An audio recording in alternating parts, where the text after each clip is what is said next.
Hi, Hello, I'm Julian. and I am Tom. We are Team Binge, and we are here to talk about episode 4 of 1899, The Fight. I do appreciate a show that has all their titles for their episodes like The Something. Because what, didn't Sure. Seinfeld and Friends did that? Sure.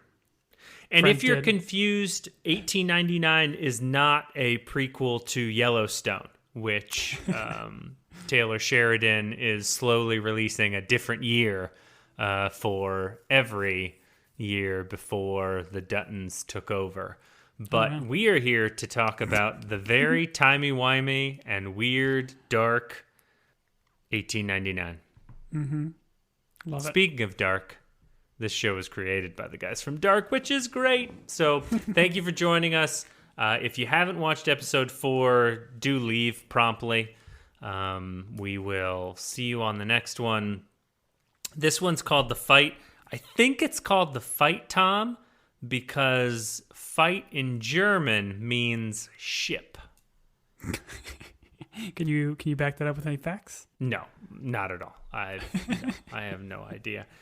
But we're going to go through the episode. Thank you for joining us. If you've rolled from 3 to this one, we're going to dive right into it. And much like all the other episodes, this one focuses on a specific character, and it starts with a, say it with me, Tom, Fight. wake up. Oh, sorry. Man, okay. All right. Jimmy, cut all this out. We'll just start from the top. All right, say it with me, Tom. The fight. Wake up. Oh, Okay. All right. Here we go. We're going to say wake up on 3. Here we go. 1, 2, wake up. wake up. San Francisco. All right. Anyways, this one wakes up, and our titular character, that doesn't mean what I think it means, is Lucien. Or Jerome. Is this one Jerome, or is it Lucien that we wake up to? I mean, it's featuring both of the characters, but this is actually Jerome is who we're following, and that's who the camera zooms out on to start the episode. Got it. And so Jerome we're introduced to in the beginning of the show is the stowaway. He is French. Lucien also French. And we find out that they are part of the French Foreign Legion. And they are apparently going to be or actively deserters. And this is a very cool scene. We get some like trench warfare. They're like abandoned in the desert. Jean-Claude Van Damme shows up. He does like the splits and then he kicks someone in the face.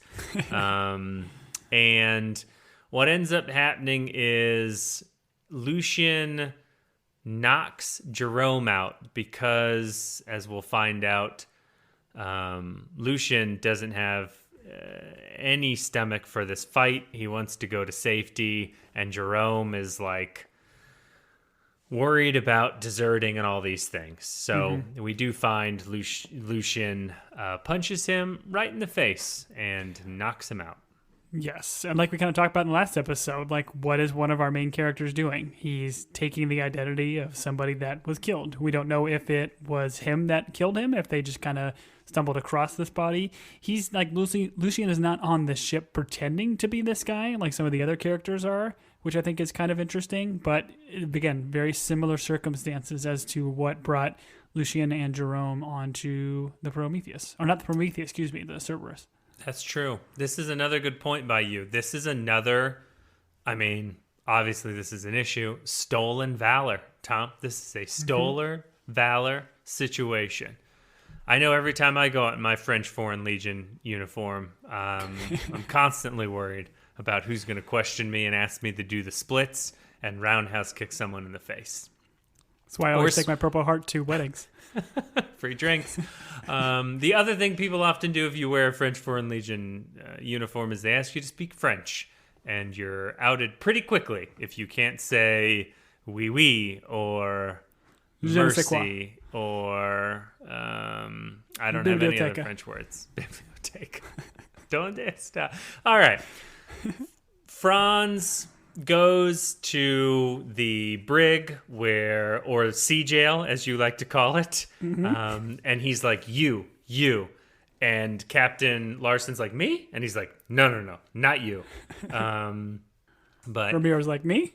No, not you. not you, Father. Forgive me, for I have sinned. Give me Jerome and Oleg. Jerome and Oleg exit the cell because I'm assuming they're going to get put on a life raft and sent to freedom because they are blameless. Nope. They're like, hey, lot more bodies. Bigger pile of bodies. Yeah. More bodies than before. Yeah.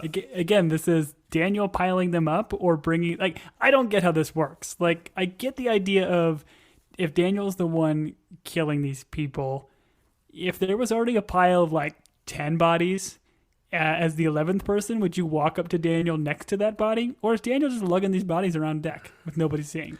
I got the impression from the last episode that those 3 bodies were like found where they lay. This group of bodies, I would believe, were like found on different parts of the ships and then brought to here.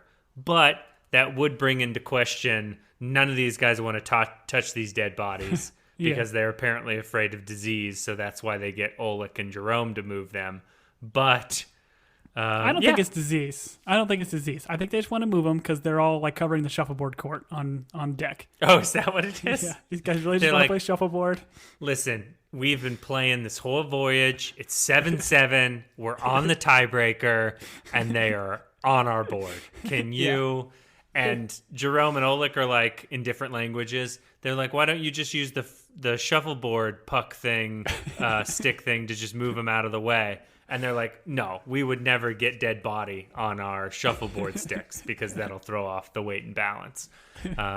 Clearly. I think you've got it right. Yes, this is a shuffleboard issue, not a disease issue. The Prometheus is gone, and they think they're back where they started. They're like, we don't have compasses. We don't know what's going on, but we think we are back where we started, where we decided to go find the Prometheus. And I love how this is so like throwaway, right? Like they're just like, hey, Prometheus is gone. We were just hauling this thing. We threw a bunch of guys on board to rope this, and now poof, gone.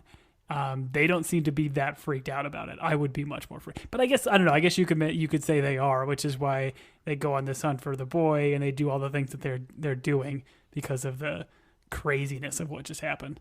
Well, what I thought was interesting is this not the moment where the first mate's like, well, maybe the Prometheus didn't disappear. Maybe we disappeared. Mm-hmm. Like, I think that's some real out-of-the-box thinking where you're like... Because I would be like, oh, yeah, the Prometheus that we had tow ropes to, they're gone. But this guy's like, maybe we're gone. Maybe we're the ones that disappeared.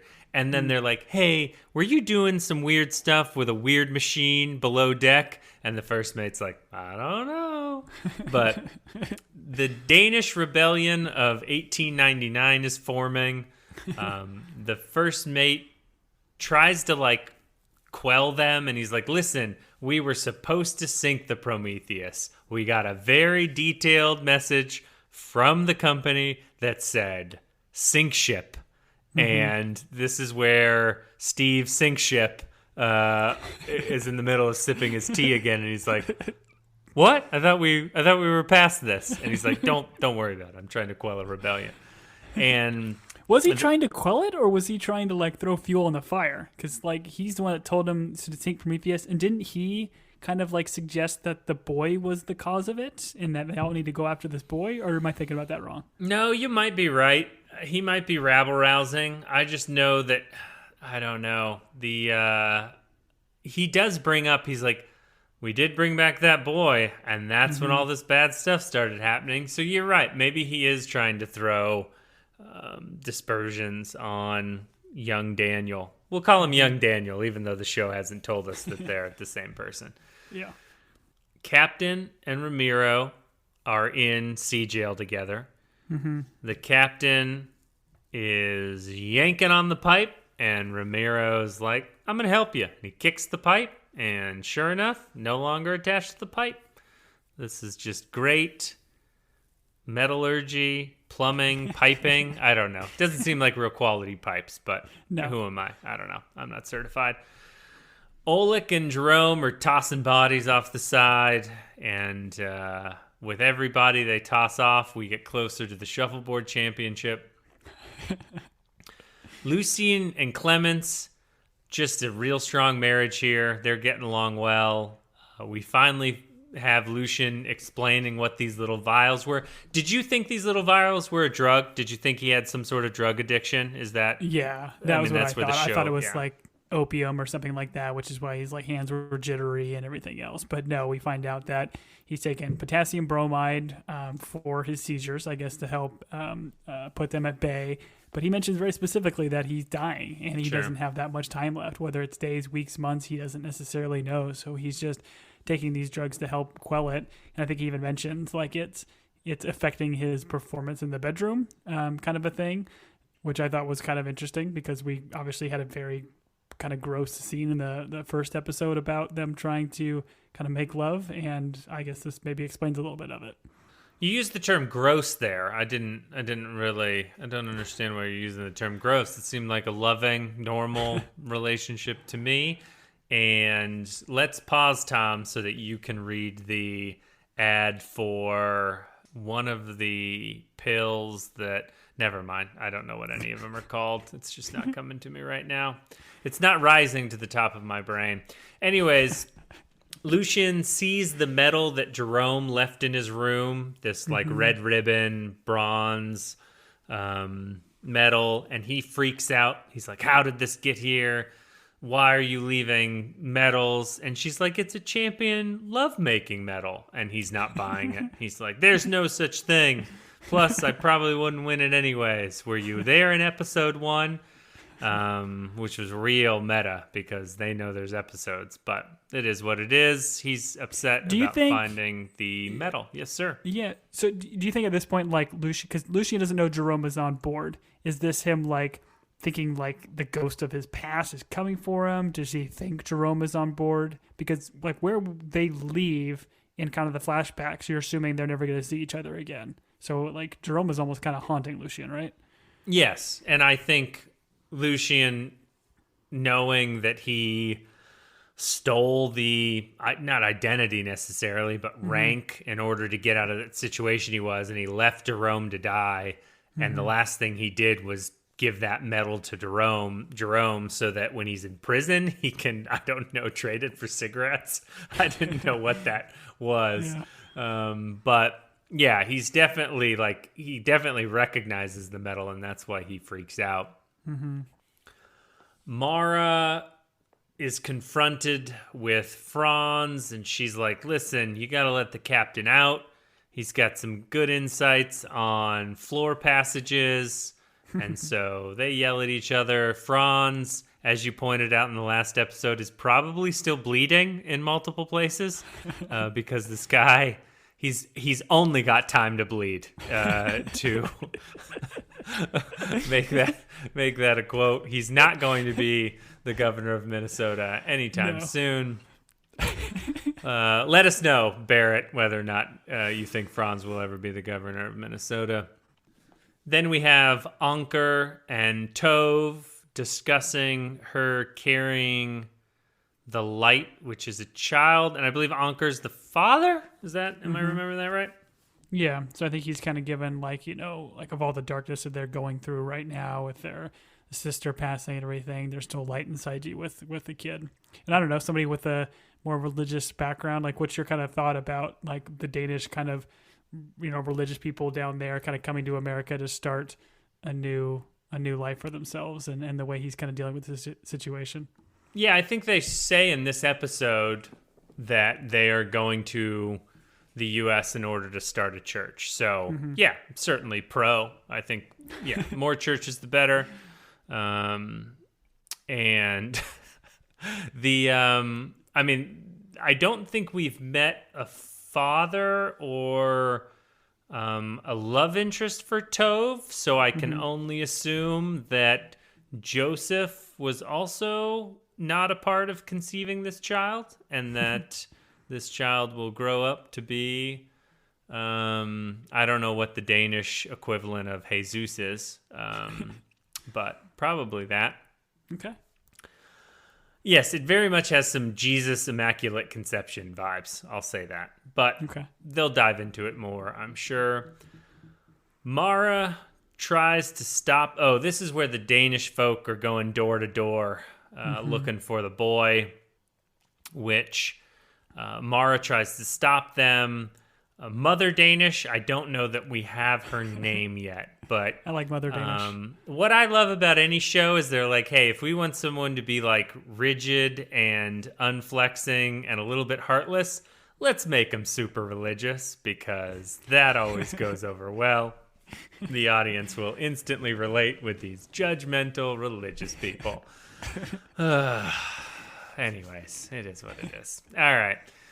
The first mate knows about the hatches because when they go into Mara's room, they don't find the boy. He gives this look towards the bed. Did you catch this? Where he he almost like went to look under the bed, like pretending like he was the one that looked there so nobody else needs to, kind of a thing. But yeah, I would assume that he knows this floor plan, just like he knew about the magical contra code wall to put in the elevator code. All right, Tom, I'm just going to say this on air, live. Yeah. You say things to me that I'm blown away by. If I give you something like, hey, did you notice the first mate knew about the hatches? You know, give me one where you're like, oh, I didn't notice. Even though he telegraphed it really hard and the show was like, hey, by the way, this guy knows about the hatches. Give me something, Tom. Every once in a while, throw me a bone. Come on. I will. So. All right. Turns out the boy was in the secret hatch the whole time. Oh, anyways. All right. My favorite moment in this episode is this next great. one. This is so good. Because this show does not play to comedy at all. But this scene was like, it didn't take you out of it, but it was like perfect. And it's with the coal shovelers. I'll let you take the floor, Tom.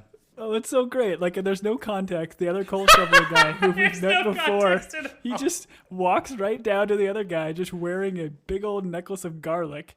And they have this back and forth about, what the heck are you wearing? And he's like, oh, it's wolf protection. Because they talked about wolves and werewolves and stuff in the previous. It's like, man, garlic's not for wolves. It's for vampires. And then they go back and forth. And it's so great because, like, the scene moves on and it cuts away. But, like, with the subtitling and stuff, you could still hear them in the background having this exchange back and forth about werewolves and vampires. So great. So great. It's great. Yeah, it was a wonderful moment. And also, you're kind of like, I guess if you're a coal shoveler on this ship, like, none of this other stuff matters to you. You're just like, I'm going to wake up, I'm going to shovel some coal, I'm going to keep the ship moving, I'm going to go back to wherever my weird, like, bunk is, and then someone's going to wake me up in a couple hours to shovel more. These guys are unconcerned, other than they're afraid of a werewolf or vampire killing them. I think this guy even mentions this early on when like asks a question about like why turning around or something like that. The guy's like, listen, we do our job. We do what we do. Yeah. So I think it's kind of cool, right? Throwing this comedy in here because these guys could care less about this craziness that's going on. Right. They're like, we don't care. We just want to, I mean, how quickly is that roasted garlic? I think after a while you're that close to the furnace. Someone's like, hey man, that smells pretty good. You want to maybe pass that around? And he's like, you're a vampire. You're trying to, anyways.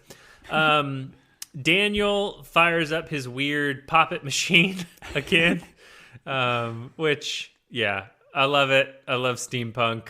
But yeah, every time he does his thing, it looks like a poppet to me. Right? Like when he uses it the last episode, ship disappears. When he uses it here, it seems like he's like setting up something. But I don't recall at any point in this episode we see something funky going on, right? Nope.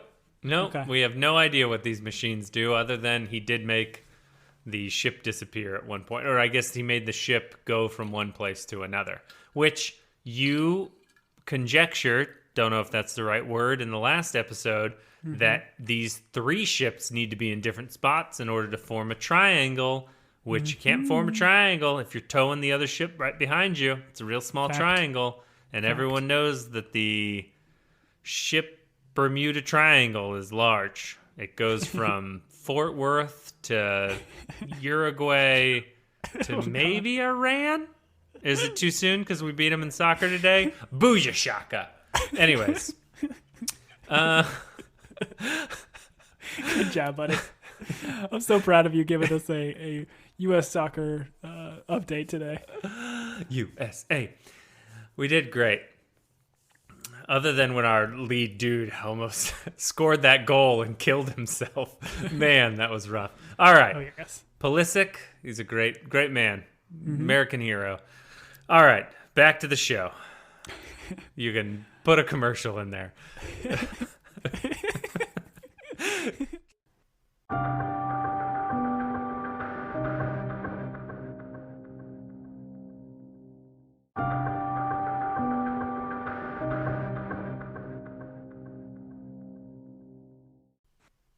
Jerome escapes into the ship, and he starts having visions of being back in the trench. And the same thing happens in this one, too. He's like having a flashback, but he's in the flashback. And so Jerome then tries to free the captain, and we find out that... Oh, I had the question of whether or not, does Clemens know Jerome? And I don't think she does. We discover later on in the episode that she doesn't know who he is because she's surprised that Lucian knows who he is. So they do have that interaction.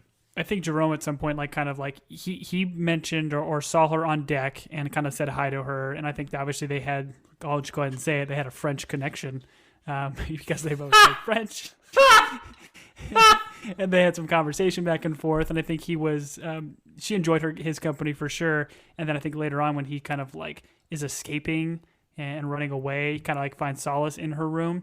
I think at one point too he like mentions the idea of like people taking power that don't deserve it, which I thought was kind of interesting because I think we've seen some of that going on with people assuming identities or taking these things from people that don't really deserve it, like they're just stumbling into it, they haven't earned it. So don't know a whole lot to make of it, but yeah, I thought it was a poignant point he made.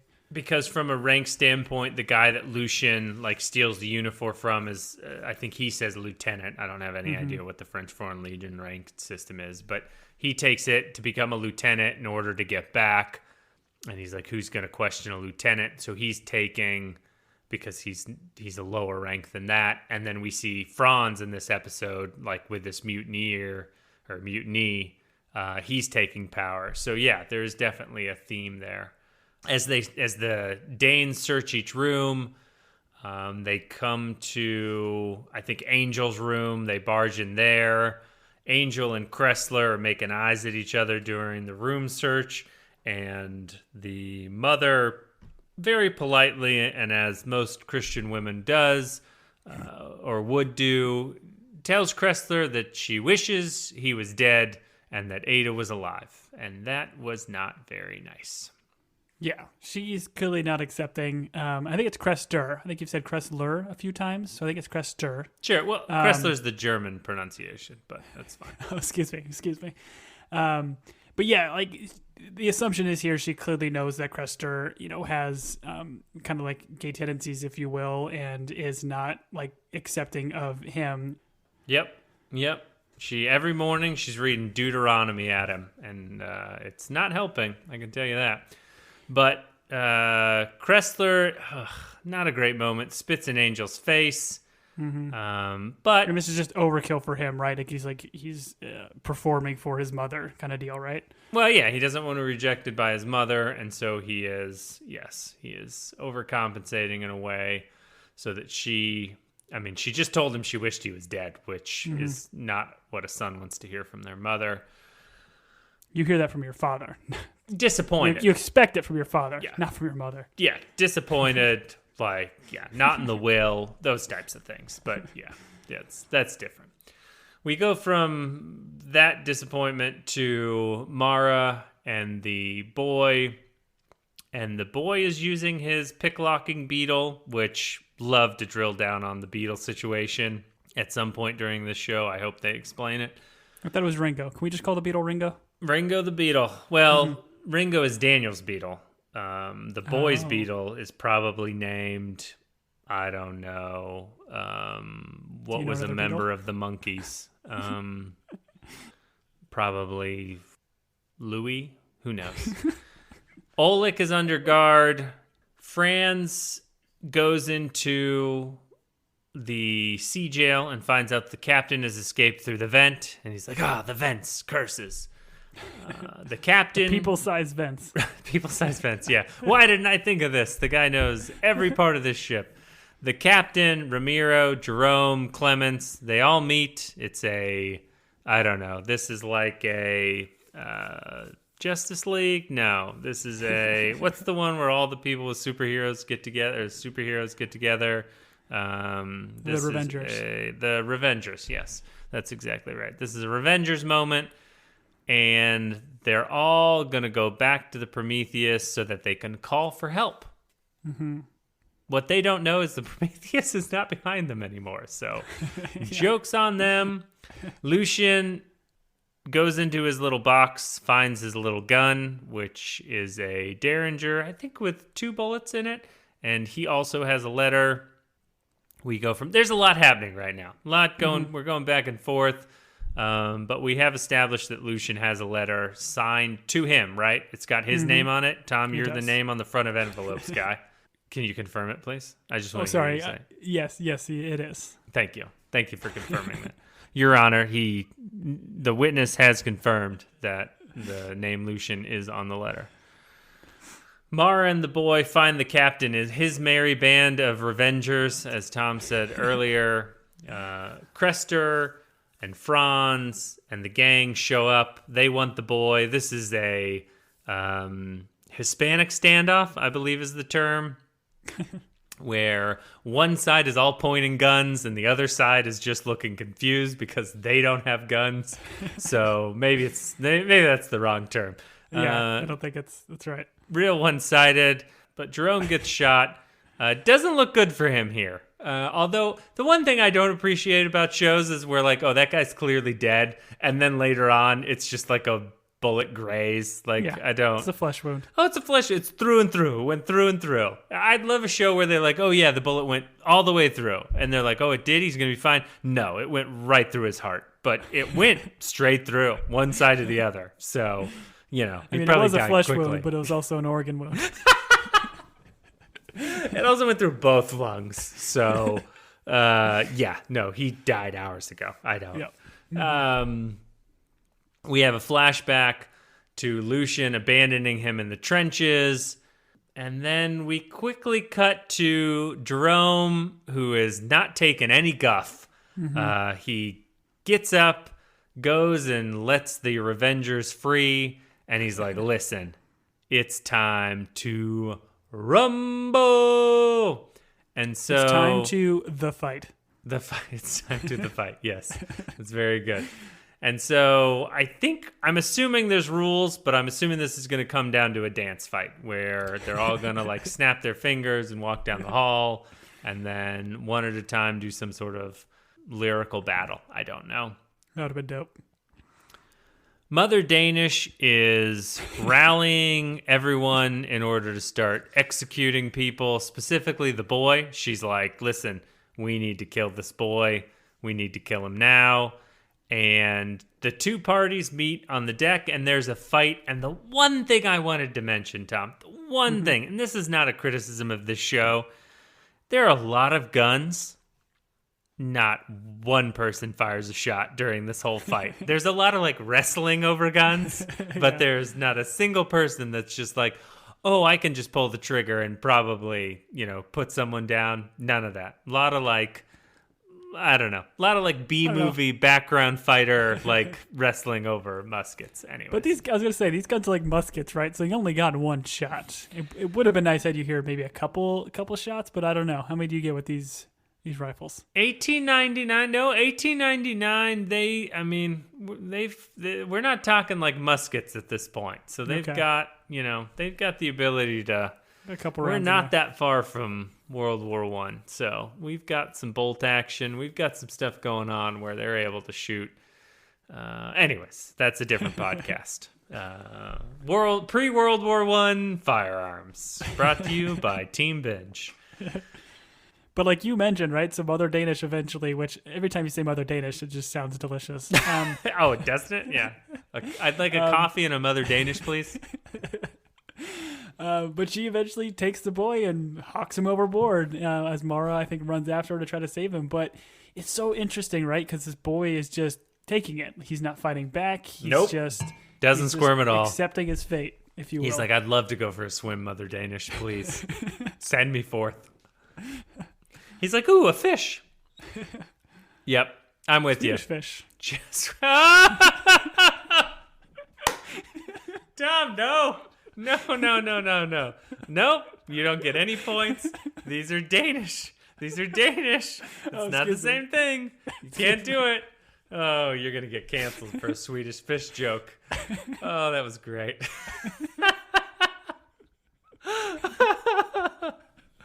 Oh, I love it. Anyways, not a lot of shooting, not a lot of Swedish fish. Mara does make some comment after this fight, and this fight is like, hey, you go to your side, we'll go to ours. Like, all right, cool, fight's over. Like, boy got tossed over into the ocean, and Mara's like, she's like, that kid, he didn't even fight. It's like he accepted death. And everyone's like, yeah, that sounds about right. Guy really wanted to go for a swim. Captain's like, listen, Mara, I want to show you something. This is the Prometheus's log book manifest, and your name is in it. And then, dun dun dun. Well, before you get to the dun dun dun, Jerry, is it Jerry? Steven? Jimmy's our sound guy. Jimmy, hold up on the dun dun duns. When he shows the logbook to Mara, like Mara is flabbergasted, right? Like she has no idea that her name is on this book, or is she acting here? Like, does she know that she was on that? Like, what is your sense for that? Because they kind of brush over this really quick with the next reveal, but I do think there's something here with her being confused. My sense was she was underwhelmed. My sense was she was not surprised. Okay. I didn't feel like she was like blown away by this. I almost felt like she kind of knew. Okay. That was my sense, but I don't know. I've never been very good at reading actors' faces, and that's why we do this podcast. I have face blindness when it comes to actors and actresses. This is true. Okay, Jimmy, cue it again. Dun, dun, dun, dun. Dun, dun. Guess who appears out of the cabinet, Tom? It's our boy, the boy. That's right, the boy. I'm assuming this is just the boy's respawn point, apparently. Yes, this is a video game. This guy put in enough quarters in order to continue. But the interesting bit is this is the same cabinet, but not the same ship, right? Because they find him on the Prometheus locked in this cabinet, but they don't find him here. So it might bring a little bit more interesting thoughts to the idea of him being locked there, because maybe they've tried to kill this boy before and he just keeps reappearing in this closet. So the only way to, stop defeat him is a crowbar through the handle. Yep. Listen, we've burned him. We've thrown him off the ship. We've shot him multiple times. I mean, Steve Ship can attest to that. And Steve Ship is mid-sip. And then they're like, what if we just put a crowbar through the handle and we just leave him in the cabinet and we go about our lives? And they're like, that is a good idea, Mr. Crowbar. And so Chris Crowbar puts the crowbar through the handles. Anyways, literal names on this ship. Literal names.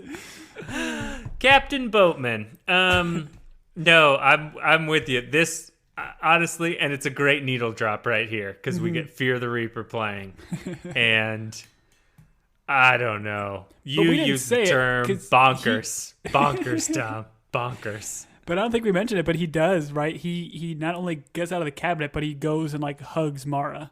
And like, have they had enough of a close relationship where you feel like the hug was warranted? Like that seemed a little out of place too, right? I don't know. I think she's his one defender on the ship, right? Mm-hmm. She hid him in her room. Like she's the one that is tried to protect him. Mm-hmm. And so I can understand that. But is this kid a kid, right? Is this they call him the boy. He's clearly, looks like a boy's age, but the way he acts, the way he is kind of a mute and doesn't timeless. Talk. Yeah. I don't know, man. But yeah, to your point, Fear the Reaper dropping. I love these little like musical hints that they give at the end of the episodes after doing these drops. I think they're kind of fun. Takes you kind of out of all the like the dark, ominous tones, synthy stuff, and then just throws these kind of, future dated songs right into it. It's great. Yeah, it only would have been better if they cut to the coal room with the guy with his roasted garlic being like, do you hear music? And then credits. No, I'm excited. I'm enjoying this show immensely.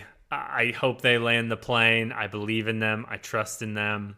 I think this is not going to be a lost situation where they're just throwing a bunch of stuff at you that you're, that in the end they're going to try and wrap it all together. But I'm excited. Do you have any? I mean, you've made a ton of great connections in terms of people stealing identities and being on the ship, but being someone else. That's a great, that is a great thing. Or being people that have essentially murdered someone else in order to be on the ship. So my issue is my mind goes to Lost, where I'm like, is this purgatory? Are we all being tried for our sins here? Are we all, I don't know, paying the Reaper? I don't know, but I love it. It's bonkers. It's well written. It's well acted. And I'm excited to see where we go. Yeah, this is to me a kind of show that even if it doesn't necessarily stick the landing, I think it's been a fun ride. And I think for better or worse, 100%. you could say some of that with Outer Range. Outer Range, we talked about not necessarily nailing the finish, but it was still fun, and the actors and kind of scene setups were really good. And I love, I don't necessarily watch a whole lot of foreign films or foreign shows, but I love a show like this that just engrosses you in all these different cultures and characters that likely existed and coexisted in a lot of these places, traveling and migrating and everything. It's such a cool kind of mesh of different cultural characters that I think also plays on it, and it's super fun. And I'm with you, man. I'm enjoying the ride. I still do think this is an origin story for the Bermuda Triangle. If I had to guess right now, that's kind of the company's plan to do something out there. I like it. Because we've gotten all the threes and all the triangles, so something's got to come of that. But I mean, like I said, we're midway through, man. There's 8 episodes. We've got 4 more. I'm excited for the next. I love it. Yep. Next time we join you, we will be talking about episodes 5, 6, and 7. We will probably spread them out, but in order to be prepared, we'll probably drop them at the same time, and then we'll save the finale for its own. But if you have comments, there's stuff we probably missed, although Tom is a expert sleuth. After Party proved that. But if you have stuff that we missed, email us at teambingepodcast@gmail.com. Hit us up on MySpace. Be one of our 8 friends. We'll move Tom out of there. Not Tom, part of this podcast, but MySpace Tom. And you can also interact with us at, what are the other ones, Tom? Well, we have Instagram. I don't think Twitter exists anymore, so just Instagram at Team Binge Podcast. And if Twitter still is around, you can find us at Team Binge. But drop us a line, hang out, enjoy our tweets. Try to keep it fun as I can. I'm not a great social media guy, but it's fun to mess around. And if you do have time and you could be so kind, feel free to go on your podcast of choice and leave us a rating. We always appreciate that. To get more viewers and not viewers, I guess, but listeners to our podcast. And like Julian mentioned in the last episode, we are in the holiday season. If you have the means, definitely please donate to a local charity or a fund that you kind of follow. It means a lot to the people that you can donate that stuff to, and it'll make you feel like a good person. Yep. It'll make you feel like a good person. It also helps out someone else. Red Cross, Angel Tree, any of those things are lovely. We appreciate you joining us. Hopefully you're enjoying the ride. The sea is always right, and this show is so much righter than Rings of Power. So thank the Lord. I have been Julian. And I have been Tom. We'll see you next time, everybody.